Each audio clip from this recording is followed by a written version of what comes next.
Terima kasih semua yang hadir, NGO-NGO daripada seluruh negara yang hadir pada PC yang diadakan pada hari ini. Saya ingin membaca memorandum khas yang ditujukan kepada 4 orang, iaitu Perdana Menteri Malaysia Yang Amat Berhormat Tan Sri Muhyiddin Yassin, kedua Ketua Polis Negara, ketiga Ketua Pengarah SPRM, dan keempat adalah Peguam Negara. Konten memorandum khas ini ialah ikuran dari pendedahan menteri di Jabatan Perdana Menteri Yang Berhormat Datuk Taufiquddin pada 10 Ogos. Kami ingin menarik perhatian tentang apa yang berlaku mengenai campur tangan politik dalam sistem perundangan negara secara terang-terangan semasa pemerintahan Pakatan Harapan.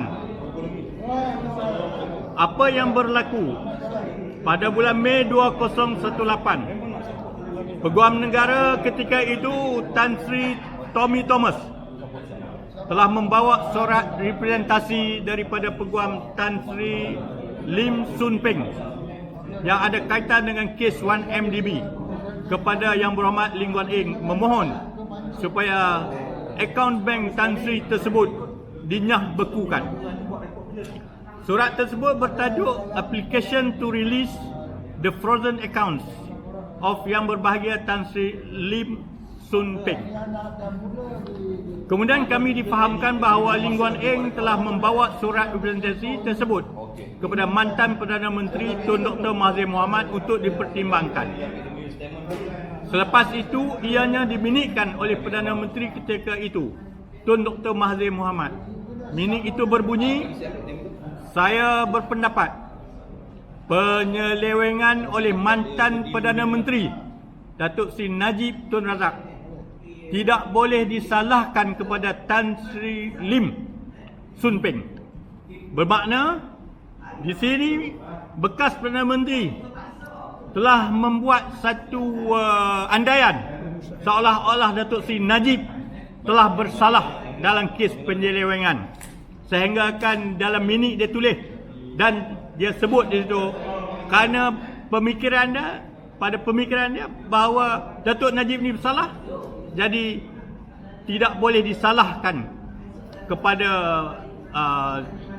seorang Tan Sri yang beliau ingin melepaskan wang yang di freeze oleh SPRM. Oleh itu pembekuan akaun pribadinya atas syarikatnya tidak boleh dikekalkan dan ditangani 5 Disember 2018 siap dengan cop Perdana Menteri.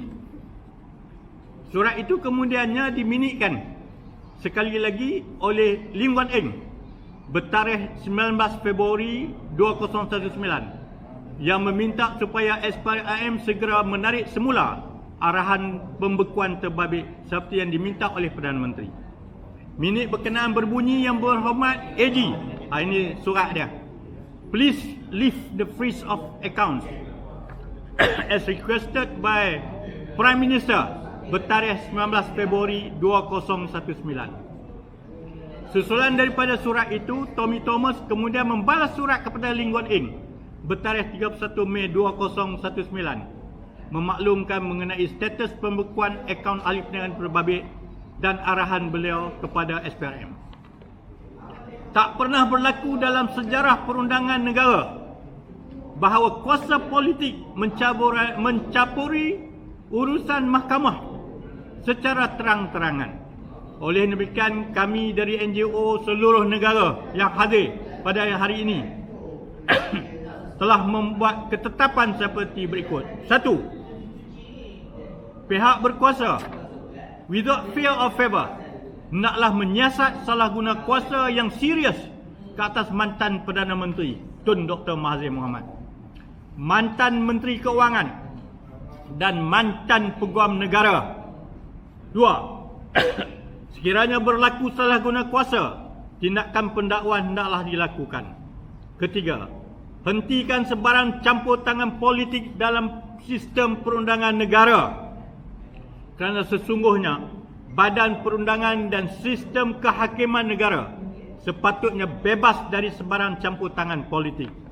Ya, makna dia dalam isu ini tidak diguna pakai separation of power.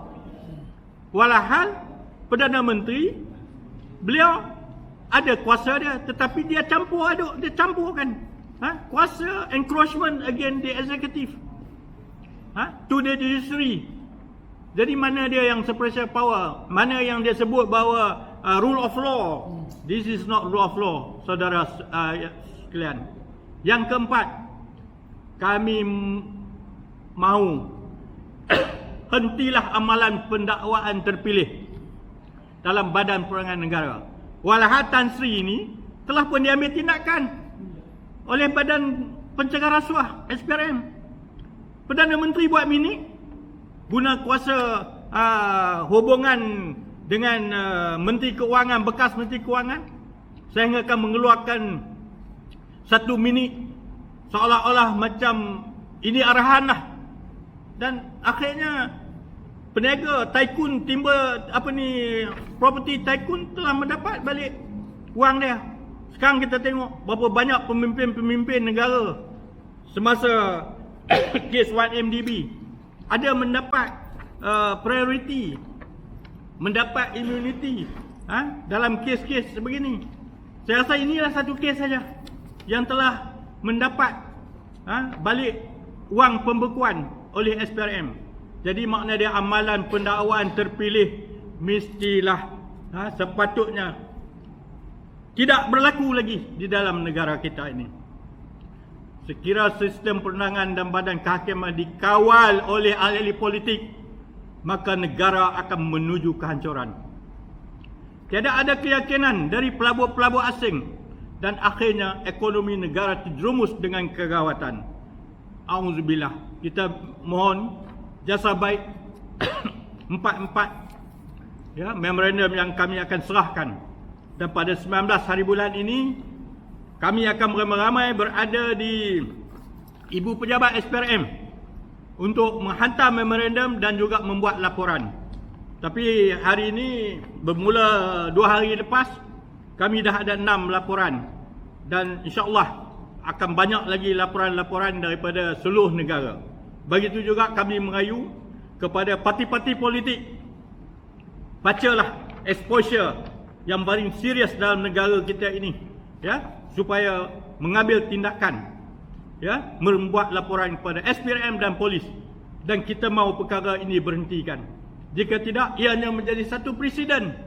Kalau Perdana Menteri dulu boleh buat, mengapa pula Perdana Menteri sekarang tidak boleh buat? Jadi inilah kami ini rasa terpanggil untuk bagilah supaya negara kita ni aman dan makmur. Sekian, terima kasih. Assalamualaikum warahmatullahi wabarakatuh. Terima kasih kepada Tuan Haji Syahrudin atas kenyataan yang dikeluarkan, dan kita sama-sama mendukung kenyataan ini bersama dengan NGO-NGO yang hadir pada hari ini. Dan saya nak nyatakan bahawa selepas sahaja pendedahan yang telah dibuat oleh Menteri di Parlimen, Ummah telah mengarahkan suatu laporan polis dibuat ke seluruh negara. Dan bermula daripada 11 hari bulan, kita akan meneruskan seri-seri laporan polis ini ke seluruh negara, dan sehingga kepada petang ini kita dah ada hampir 9 laporan polis yang telah dibuat. Dan sehinggalah kepada minggu hadapan kita galakkan semua NGO, NGI untuk mengadakan laporan polis di setiap tempat di seluruh negara. Kemudian kita juga akan pergi kepada Jabatan Perdana Menteri untuk kita hantar memorandum desakan ini. Juga kita akan pergi kepada Jabatan Peguam Negara, dan cadangan tarikh yang kami ambil ketetapan iaitu pada 6 hari bulan, dan dijangka pada pukul 6 September. Hari Rabu depan. Eropa berapa bulan? 19. 19 eh? 19 Ogos pada pukul 11 hingga 12 tengah hari. Berdasarkan kepada keadaan ataupun perlakuan yang telah dibuat oleh mantan Perdana Menteri ini, kesalahan ini sangat jelas, iaitu hendaklah disiasat mengikut Seksyen 23 Akta SPRM 2009, iaitu kesalahan pegawai atau badan awam atau anggota pentadbiran kerajaan menggunakan kedudukannya dalam membuat keputusan atau mengambil apa-apa tindakan berhubung dengan sesuatu perkara di mana dia atau sekutunya mempunyai kepentingan, iaitu Perdana Menteri pada waktu itu dia beri kuasa sebagai Perdana Menteri Malaysia menggunakan kedudukannya untuk mengatasi arahan ataupun peruntukan undang-undang, iaitu mempunyai kepentingan dalam sesuatu perkara. Jadi kita akan serahkan kepada SPRM supaya perkara ini disiasat tanpa terpilih dan disiasat dengan tulus. Jadi itulah daripada saya, dan saya serah kepada Dr. semula untuk. Okey, terima kasih Haji Zaid. Jadi isu yang kami bawa adalah amat jelas, iaitu isu campur tangan kepimpinan negara menggunakan kuasa politiknya untuk mencampuri, sedangkan kes pembekuan akaun ini masih lagi di dalam siasatan pihak SPRM, ya. Maknanya kes itu masih berjalan, dan bagi SPRM pula sesuatu kes itu apabila diangkat dan mendapat kebenaran daripada pihak polis untuk pembekuan akaun dan sebagainya, maknanya ada kes untuk disabitkan kesalahan pihak yang dalam kes ini ialah Tan Sri Lim, ya. Tetapi dengan jelas kita dapati beliau menggunakan pejabat ataupun the good office, peguam negara, kerana dalam kes yang berkaitan dengan kerajaan, peguam kepada kerajaan ialah peguam negara, ya. Jadi kalau peguam negara tak nak angkat kes itu, maka kes itu dengan sendirinya gugur, ya. Macam kes Adib, peguam negara tak nak angkat, walaupun dah naik mahkamah boleh ditolak, ya.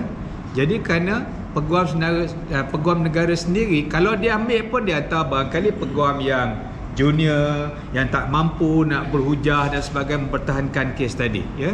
Tapi dalam kes ini dengan jelas peguam negara sendiri bertindak, ya, menggunakan kuasa politik. Itu yang dia pergi jumpa Menteri Keuangan, bertindak menggunakan untuk mendapatkan kuasa politik dan memujuk Menteri Keuangan. Menteri Keuangan pula gunakan kuasa politik memujuk Perdana Menteri, dan Perdana Menteri ikut kehendak Menteri Keuangan dan peguam negara tadi, maka berani membuat keputusan mengarahkan SPRM untuk tidak membekukan akaun. Jadi maknanya di sini, kalau kes ini telah terbukti tidak disabit dengan kesalahan, ya, patutnya beliau merujuk pada SPRM, kes ini adakah bersabit, kalau tak bersabit kita lepaskanlah, apapun nak tahan orang punya akaun, kan. Tapi dalam hal ini kes ini masih lagi bersabit, ya. Jadi tidak boleh campur tangan. Itu dia. Jadi mana kronologinya amat jelas. Dan kes ini ialah kes berprofil tinggi. Di satu pihak dia didakwa, tetapi di satu pihak lagi dilepaskan, ya. Bermakna tidak ada keadilan dari segi undang-undang di sini. Itu dia berlaku, ya. Jadi dengan ini saya Saudara Syabuddin yang latar belakang mengenai perundangan. Jadi kalau yang bersabit dengan undang-undang, bila boleh menjawab. Begitu juga Cik Guzal tadi dah kod peruntukan undang-undang apa semua, ya. Jadi kalau ada apa pertanyaan daripada pihak dia, silakan. Isu surat ni kan saya dengar pernah dibagikan masa dalam hadapan lagi, tapi masa tu macam senyap lah, sehinggalah Datuk bangkitkan lagi. Jadi sebenarnya kalau time frame Kenapa sekarang baru kita naikkan balik? Kes ini, kami angkat kes ini ialah susulan daripada tindakan menteri di Jabatan Perdana Menteri. Ya, kalau kita tengok kenyataan tadi, maknanya di pihak kerajaan sendiri sekarang ni nak angkat balik kes ini terhadap kajian yang lama. Serupa juga kalau tengok kes Boston Holdings mengambil tindakan kepada pengurusi dan lembaga pengarah yang lepas, era lepas. Sebelum tu Felda begitu juga, lembaga pengarah Felda yang ada mengambil tindakan undang-undang terhadap lembaga pengarah Felda sebelum itu, ya. Jadi apa yang dilakukan oleh menteri di JPM mengangkat kes ini di parlimen, samalah seperti yang dua kes tadi. Mana kerajaan sekarang memikirkan bahawa telah berlaku salah laku campur tangan politik dalam kes ini, dan dia berani membentangkannya, menyatakan turutan kes itu berlaku di parlimen. Kerana di dalam parlimen tak boleh nak bohong. Kalau dinyatakan, itulah kebenaran dia, ya. Jadi kalau tidak betul, dia ambil tindakan lah terhadap menteri itu, kan. Dan kami menyusuli tindakan yang diambil oleh menteri berkenaan. Maknanya barangkali sebelum ini cerita ni kita hanya dengar saja, tidak ada satu kenyataan yang sahih. Tapi apabila dinyatakan di parlimen, bermakna itu sesuatu yang sahih, kerana di dalam dia sendiri yang pegang fail itu sekarang, dan dia menyatakan. Jadi kami mengekori tindakan yang diambil, dan kami NGO rasa bertanggungjawab, ya. Kami telah berbincang dan kami rasa kami bertanggungjawab sebagai NGO. Satu, memaklumkan pada rakyat. Jadi apabila kami bertindak, kami membantu kerajaan memaklumkan kepada rakyat apa sebenarnya yang telah berlaku sebelum ini. Dan beberapa yang lepas pun saya telah mendapatkan pandangan salah seorang menteri kanan mengenai tindakan yang diambil oleh rakan-rakan NGO, ya. So jadi dia kata di pihak kerajaan kami dah lakukan, dia kata. Maka terpulang kepada pihak NGO pula untuk melakukan tindakan yang sama supaya rakyat mengetahui apa yang telah berlaku sebelum ini, ya. Berapa NGO yang terlibat dan buat laporan ni? Sembilan NGO. 9 daripada ummah negeri-negeri. Kita ada ummah negeri, dan setiap negeri tu ada laporan. Jadi yang nama penuh NGO tu ummah. Gerakan Pembela Ummah.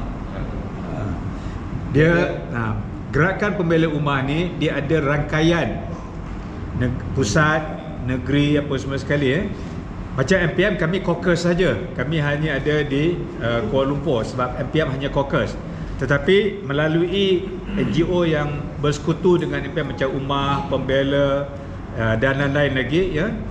Di sinilah kami jaringkan. Macam yang di Dewan Bahasa tadi ada 20 lebih, Ada macam isu Akta Dewan Bahasa tadi, lebih daripada NGO, malah ada daripada Kelantan pun turun, daripada Batu Pahat apa semua turun. Jadi apabila isu itu kami anggap sebagai isu nasional, maka kami akan hebahkan di kalangan sahabat-sahabat NGO, ya. Buang. Gambar tak elok tu. Oh. Gambar tak lawa tu. Gambar tak lawa. Okey. Sorry. Okey, terima kasih. Jadi apabila kami mendapat berita seperti ini, ya, kami akan hebahkan kepada rakan-rakan NGO untuk rakan-rakan NGO juga ambil maklum dan apakah bentuk tindakan yang mereka boleh terlibat sama. Macam Haji Aminuddin, Pembela dan ISMA, ya. Apabila isu judi haram dibangkitkan oleh satu lagi NGO, itu Persatuan Pengguna Islam. Jadi kami terpanggil untuk beri sokongan, ya. Itu sebab ramai di Bukit Aman tu. Jadi oleh kerana banyak isu, kami pun bergerak. Jadi Ummah oleh kerana dia ada jaringan di peringkat negeri, senang untuk dia bagi makluman ni dan masing-masing bertindak. Jadi setakat daripada 11 hari bulan sampai hari ni baru 4 hari dah 9 laporan, dan Ummah menjangkakan lepas ini Banyak lagi. di semua negeri akan dibuat laporan ini, ya. Itu cara kami tindak, ya. Atau ada berdasarkan khusus tak untuk program negara? Kita akan hantar memorandum ini pada hari Rabu minggu depan kepada pejabat keluar negara pada pukul 11 dan hingga 12. Kita jemput semua media untuk hadir. di pejabat suara negara. Memo ni hantar juga kepada IGP ke SPM tu. Ya, Semua ya, ya. 4 orang. Ya, ya. Yes. Jabat Empat. PM Jabat kita akan email dulu malam ni, ya, sebab pegawai dia kata ni dia suruh email dulu. Sebab kita kata benda ni mustahak. Mereka sekali desa. So kepada IGP, pengarah SPM dan Puan Negara pada hari Rabu. Rabu je, Rabu. ya. Maknanya apa yang Encik Syafruddin baca tu memo ni. Ini memo dia. Yes. Benda ni serius ya. We look this a very serious matter. Maknanya ni exposure daripada menteri Jabatan Perdana Menteri ni, Menteri Undang-Undang ni. This is very serious. Tak pernah berlaku dalam sejarah negara, evidence dah ada. Surat-surat yang ditulis tu, direktif dia tu menyalahi undang-undang. Mana boleh Perdana Menteri jadi prosecutor, dia jadi defense counsel, mana boleh. Semua kerja dia, hakim pun dia. Lepas tu yang saya tengok dia tulisnya Datuk Najib seolah-olah dah bersalah dalam isu YNDB. Jadi peniaga ni boleh ambil duit dia, boleh keluar akaun yang frozen tu, boleh keluar. Itu maknanya dia jadi hakim, mana boleh. Sepatutnya mengikut proses undang-undang, dia kena pergi court, di mahkamah dia apply. Betul tak tu? Ini dah maknanya Perdana Menteri menggunakan kuasa dia. Sebagaimana ada kuasa Perdana Menteri, dia bukan peguam negara, ya, dia bukan pegawai penyiasat. Jadi makna dia benda ni kita nak menjadi full stop lah. Ini tak boleh berlaku lah pada negara kita. Kalau macam ni dia encroachment against the three institution ni, macam hancur negara tu. Ya, kita demokrasi, raja berperlembagaan. So basic law tu makna dia future leaders lah mesti faham lah tu. Ini benar serius. Kami panel-panel pemikir undang-undang, termasuk MPM, kami ada komuniti undang-undang, kami dah berbincang bahawa perkara ini serius. Ya.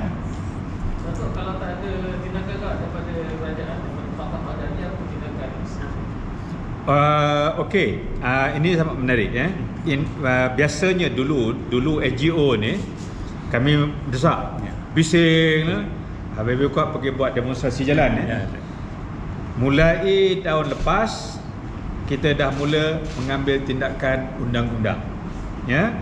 Jadi umpamanya dengan GPMS contoh apabila kita dapati isu vernacular, kita dah banyak kali mendesak, menolak, tidak ada tindakan. Okey, sekarang ni masa untuk mengambil tindakan undang-undang terhadap kerajaan. Itu yang pertama. Yang kedua, isu tanah simpanan Melayu. Kita dah banyak kali berforum, bersidang, mendesak turun naik jumpa Menteri Besar, tak ada juga tindakan. Mulai tahun ini kita akan memulakan tindakan undang-undang kepada pihak yang melanggar perlembagaan peruntukan mengenai kedudukan tanah simpanan Melayu. Jadi sekarang maksud respon pada soalan saudara, NGO hari ini bukan setakat kata mengangkat isu dan mendesak, panggil sidang media, berarak di jalan dan sebagainya. Kami kata naik satu peringkat lagi, andainya tidak diambil tindakan, kami akan bertindak terhadap kerajaan, termasuk dalam kes ini. Dan banyak lagi kes-kes lain, umpama macam di Dewan Bahasa tadi. Begitu juga, semua soalan sama. Anda kata kerajaan tolak, bagaimana? Kami tindakan pada kerajaan. Jadi sebab perkara ini bukan perkara baru. Kalau di negara lain misalnya kata NGO punya movement mengambil tindakan pada kerajaan, contoh sebuah NGO di Holland mengambil tindakan menyaman sebuah universiti di Holland kerana menggunakan bahasa Inggeris sebagai bahasa resmi. Terus jadi di barat benda itu dah biasa. Jadi sekarang ni kami bukan ikut cara barat, tapi kami merasakan sudah tiba masanya untuk NGO bertindak lebih daripada sekadar bersuara, mendesak dan sebagainya. Bersedia mengambil tindakan undang-undang pada pihak dan telah bermula pun.